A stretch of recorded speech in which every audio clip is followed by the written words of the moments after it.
Hi guys, it's Beth Boomer back with you, doing my walk and talk.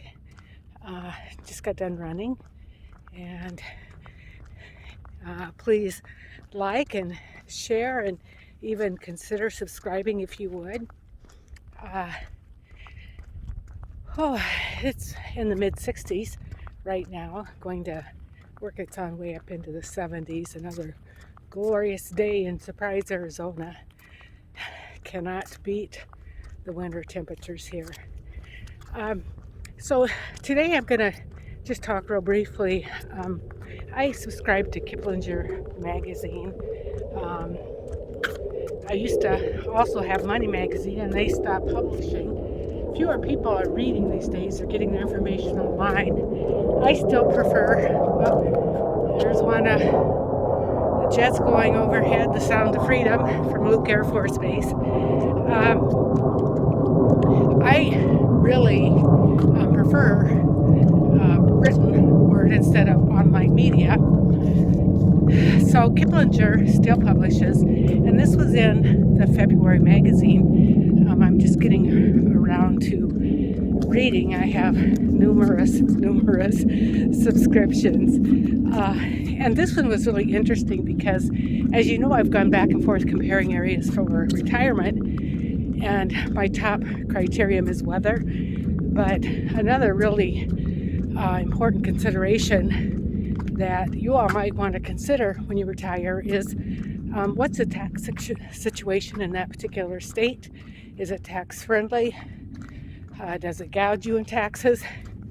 And it's true that states, while they may be less expensive in one area, they'll make up for it in another area.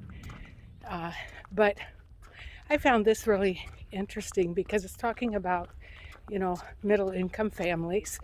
And this applies to everybody, not just people retiring. But it listed the top tax-friendly states, which is very important and enlightening to know. Number one, Wyoming. Wouldn't want to live there. Gets too cold. But they took into consideration the state income tax, and then they combined state and local taxes, including your property taxes. So that's where they're arriving at, this classification. So again, number one is Wyoming. Number two is Nevada. And I can kind of understand that. They make so much money off their gambling industry. Their taxes are very low. Weather there, close to Arizona's weather, winters would be fabulous. Summers would be scorchers. So that's number two. Number three is Florida. Yes, that's the one I'm really comparing Arizona to. And it doesn't surprise me that Florida is in the most tax-friendly category. Because as I've said before, Florida does not tax Social Security. Not that that has to do so much with middle-income families. It has to do with retirees. They don't tax pension income, and so that's really important. And they don't tax withdrawals from 401ks. So for retired people, obviously it's a great state, and really worth a look in our situation, since that's where incomes come from. So, and weather-wise, as I've talked before, we all know Florida's hot and humid.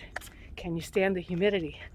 But there are areas like Vero Beach where I understand the temperatures are a little more moderated, maybe by the ocean.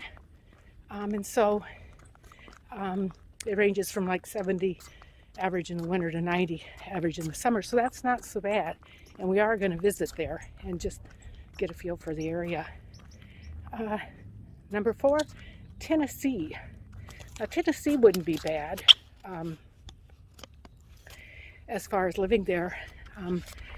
I've checked it out a lady who does videos. She actually lives out of her Highlander vehicle, travels all over the country. You might have heard of her. I think it's Serene and Simple Life. And she spent a lot of time in Tennessee and really showed, what it looked like. Beautiful, beautiful, lots of green, lots of trees, just a beautiful state. And obviously it's tax friendly.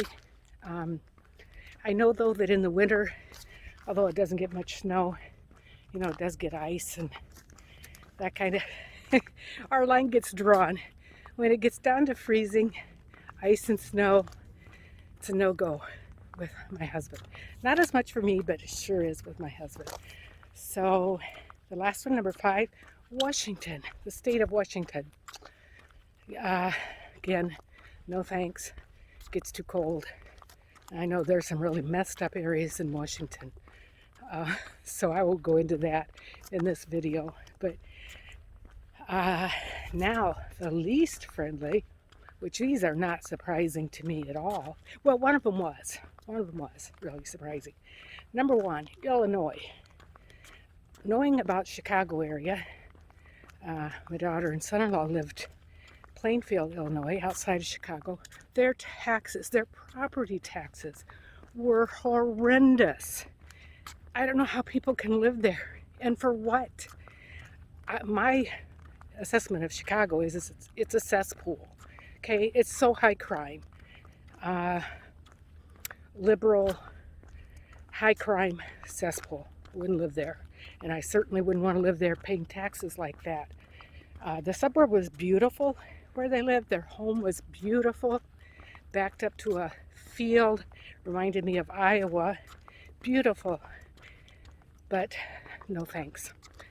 So very unfriendly tax-wise. Number 2, Connecticut. I don't have much to say about that. I know it's high cost of living there. I never ever considered there. Number 3, this is the one that was so surprising. Iowa. Iowa is one of the least friendly tax states. Come on. That's where I spent my whole life. I sure didn't know that.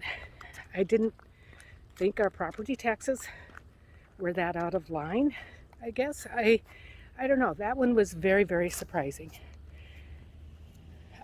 Would I consider it for retirement state? Well, that's where I left. So the winters can get pretty brutal there. I know right now the temperatures are, down towards 0. Wind chill gets below 0.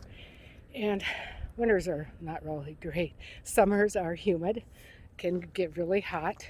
I do think Iowa's beautiful. It's very, very green. Lots of flat lands.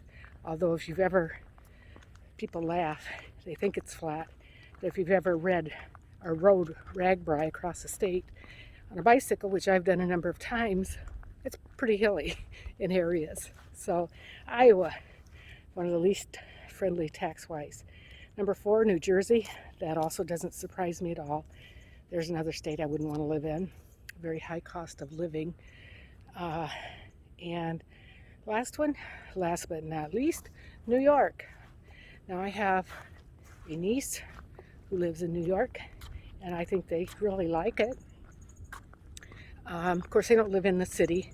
They live out. They have a beautiful older home, just beautiful. They're friendly neighbors, and so it's like everywhere. I think you can find areas that are really nice, but as far as taxes go, whoa,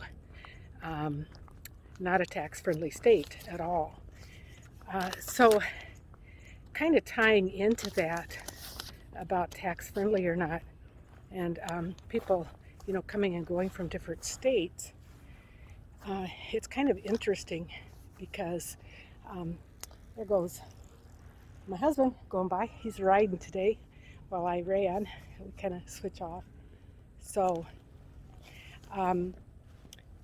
going on to migration, where people are coming and going.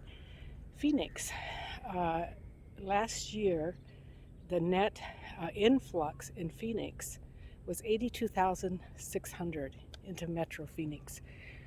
that tells you people are definitely moving to Arizona. I know our little town of Surprise is very fast growing. Our house is appreciated greatly, and I can see why.